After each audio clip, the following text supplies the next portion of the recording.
10 से लेकर 13 तक के 3 मिनट बहुत अहम है, आपने कभी मिस नहीं करने। ये निचोड़ है इस वीडियो का। सामीन इस वकार बाइक सफ़ेद धुआं दे रहा है। ये धुआं हमने कैसे ख़त्म करना है, मैकेनिक से कहाँ गलती होती है, ये वीडियो के 10 मिनट के बाद हम डिस्कस करेंगे। ये वीडियो बहुत अहम है, इसको आखिर तक देखिए। मेरा नाम है अब्दुर्रहमान, आपको क्लासिक होंडा यूट्यूब चैनल पे खुशामदीद कहता हूँ। बगैर वक्त के ज़ाया किया हम चलते हैं सीधा वीडियो की तरफ। बाइक के जो पार्ट्स हैं उसको हम रिमूव करना शुरू करते हैं। यहाँ से हमने सिलेंसर सेंट्रल एक्सल का नेट खोल के जो सेंट्रल एक्सल को निकाल के सिलेंसर को रिमूव कर लेते हैं। ये सेफ गार्ड जो है वो काम नहीं करने देता, इसलिए इसको भी थोड़ा सा लूज़ कर लेते हैं। टैपेट कवर खोल लेते हैं।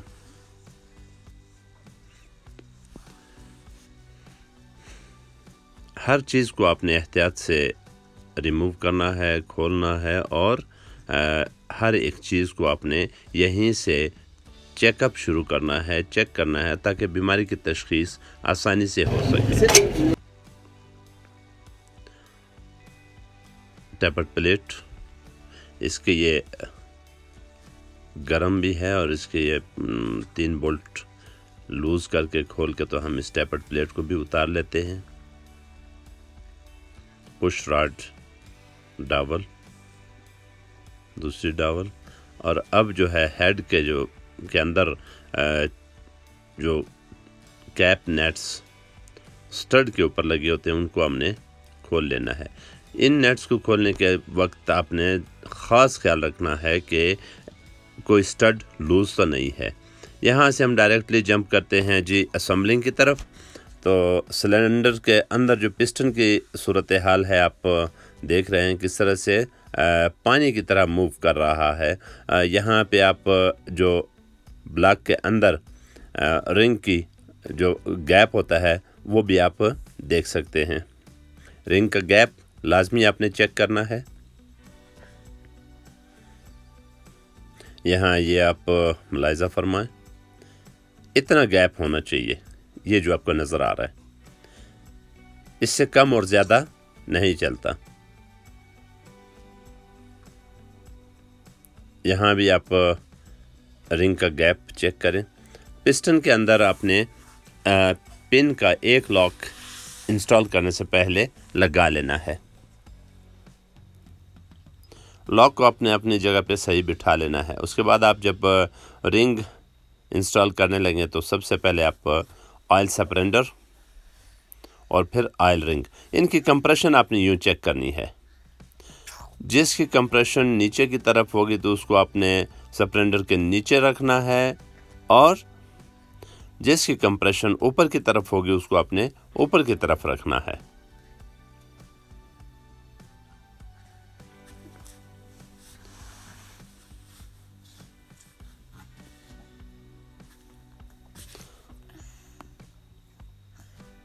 रिंग जो बड़ी रिंग हैं,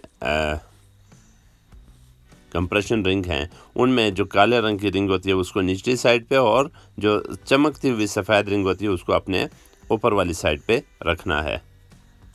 इस तरह से आपने रिंग को इंस्टॉल करना है। रिंग चूँकि ये सख्त होती हैं, जब अगर आप इसके साथ ज़ोर ज़बरदस्ती करेंगे तो ये टूटने का ख़तरा होता है। ये रिंग आप इस तरह से चेक करके तो इंस्टॉल करेंगे।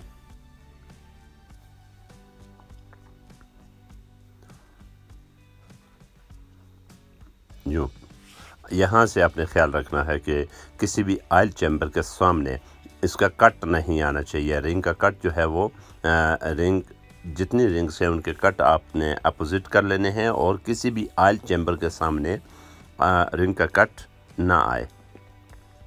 ये इंतहाई बड़ी मिस्टेक होती है, इसकी वजह से भी बाइक कभी धुआं छोड़ता ही नहीं है। यूँ आखिर में इनको आपने चेक कर लेना है और ऑयलिंग खूब कर लेनी है। जब आप यहाँ हम रॉकर आर्म पहले इंस्टॉल कर लेते हैं इसके अंदर है ब्लॉक में। रॉकर आर्म इंस्टॉल करते हुए इस तरह से आपने उसकी ऑयलिंग कर लेनी है और रॉकर आर्म पिन का आपने जो सील है वो चेंज कर लेनी है। यूँ आराम से आपने इसको प्रेस कर देना है। अगर प्रेस ना हो रहा हो तो आप उसे किसी भी चीज़ से मामूली सी ज़र्ब भी लगा सकते हैं। ब्लॉक में भी आपने ऑयलिंग कर लेनी है और रिंग्स के पिस्टन के ऊपर भी आपने करने के बाद आपने यहाँ इस तरह से आसानी से बिल्कुल इसके ऊपर रख के तो रिंग जो जहाँ अगर ब्लॉक में अंदर जाते हुए अड़ रही हो तो थोड़ा सा आपने उसको अंदर की तरफ किसी भी चीज़ की मदद से या हाथ की उंगलियों की मदद से प्रेस कर लेना है। प्रेस करने के बाद आपने यूँ इस तरह से ब्लॉक के अंदर पिस्टन को रख लेना है और पिस्टन को यूँ आपने मूवमेंट आपने चेक करनी है। देखें बिल्कुल आराम से इसके अंदर ये मूव कर रहा है। ये मूवमेंट बहुत ज़रूरी है, इसको आप नोट करते जाएं। अब ये ब्लॉक चूँकि तैयार हो चुका है तो हम इसके अंदर पिन लगा के इसको क्रैंक शाफ्ट के साथ कनेक्टिंग रॉड के साथ कनेक्ट कर देते हैं। यहाँ जब आप पिस्टन की पिन डाल लें, दूसरा लॉक लगाते हुए आपने यहाँ इंजन के ऊपर लाजमी कपड़े की पैकिंग दे लेनी है ताकि ये लॉक आपका इंजन के अंदर ना गिरे। अंदर गिरने की सूरत में मसाइल खड़े हो जाते हैं। ये आपका हमारा जी ब्लॉक इंस्टॉल हो चुका है। इसको हम अब प्रेस करते हैं, अपनी जगह पे बिठा देते हैं। आपने यहाँ बिल्कुल आसानी से इजीली बहुत ही एहतियात से प्रेस करना है। ये ब्लॉक अपनी जगह पे फिट हो गया। अब हम आते हैं हेड की तरफ। हेड के जो वाल हैं उनकी वाल की इंस्टॉलेशन के लिए वाल स्प्रिंग, वाल सील और वाल की जो वाशर होती हैं वो लगानी है। वाल कटोरी के ऊपर आपने इस तरह से ये वाल काटर रख लेनी है। वाल काटर हमेशा अच्छी वाल काटर का इंतखाब करें, मेयारी वाल काटर का इंतखाब करें, चूँकि इसकी वजह से आपका अगर ये बेकार होंगी तो स्लिप होकर तो नुकसान होगा।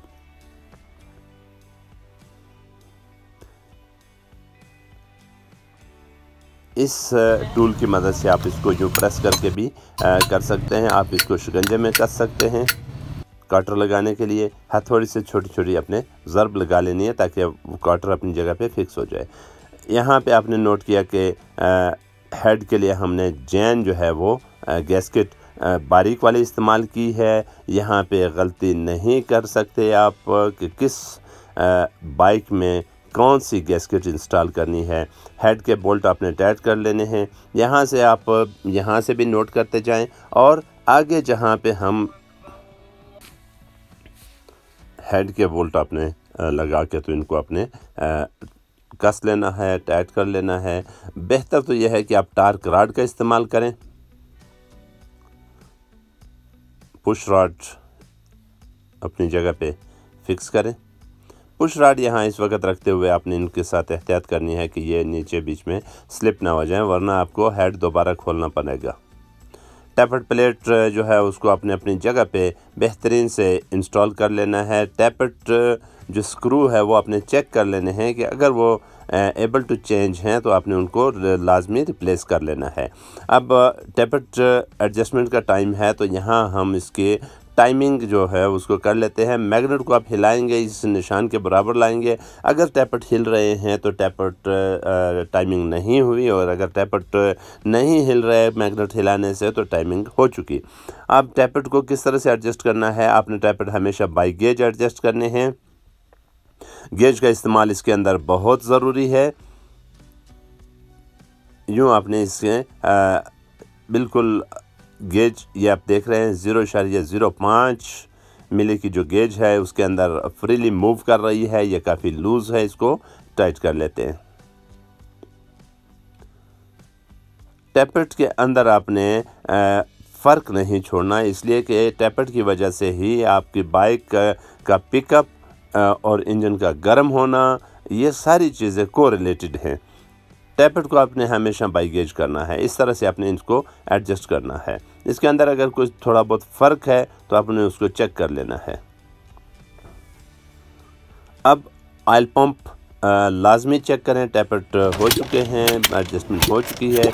यहाँ हम ऑयल पंप को चेक करते हैं। ऑयल को जो है वो यहाँ आप चैम्बर के अंदर देख सकते हैं कि ऑयल पंप काम कर रहा है, ऑयल ऊपर आ चुका है। जब ऑयल ऊपर आ जाए तो आपने दोबारा टैपर चेक करने हैं। अब दोबारा टाइमिंग कर रहे हैं, टाइमिंग हो चुकी है। अब दोबारा आप टैपर चेक करें, अगर इनमें फ़र्क है तो दोबारा इसको आप एडजस्ट करें। ये थोड़ा सा लूज़ है, इसमें हम दोबारा इसको दोबारा एडजस्ट कर लेते हैं।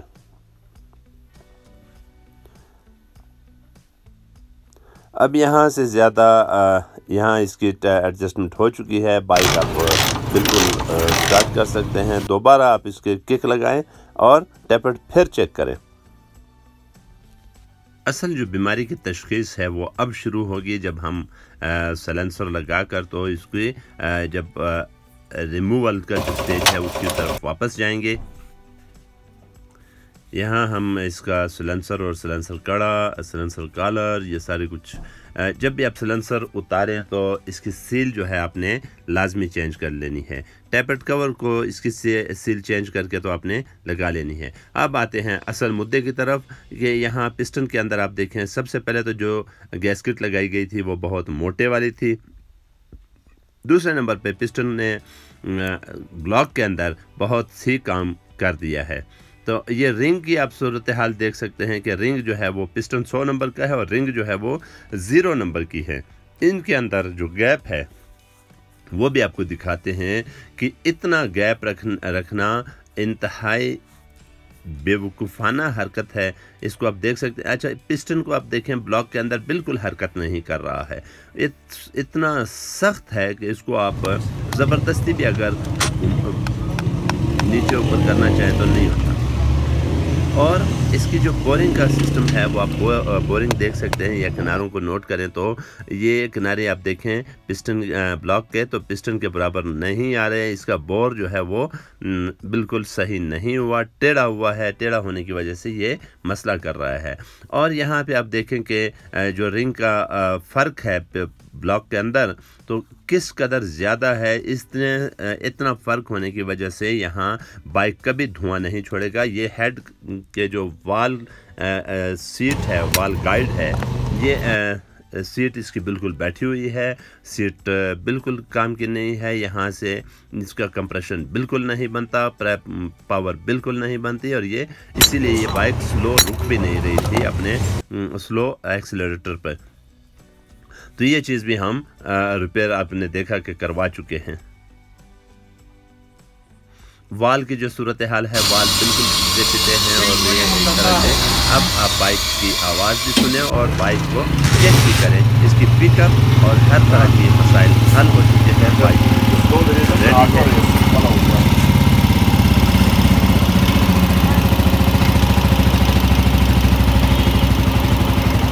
अच्छा काम होने के बाद बाइक एक ही किक से स्टार्ट हो गई और स्लो भी खड़ी हो गई, आवाज़ भी बेहतरीन हो गई। ये सारा कुछ आप मुलाहिजा फरमा सकते हैं। धुआं भी ख़त्म हो गया। ज़ेवकार आपने देखा कि बाइक का धुआं बिल्कुल ख़त्म हो चुका है और मैकेनिक से कहाँ गलती होती है ये भी आपने देख लिया है। आपको वीडियो अच्छी लगी, लाइक करें, शेयर करें, अपने दोस्तों तक फैलाएं। कमेंट सेक्शन में अपनी आरा का इजहार ज़रूर कीजिए। मुझे दीजिए इजाज़त, मिलते हैं और किसी अच्छी सी वीडियो में। तब तक के लिए अल्लाह हाफिज़।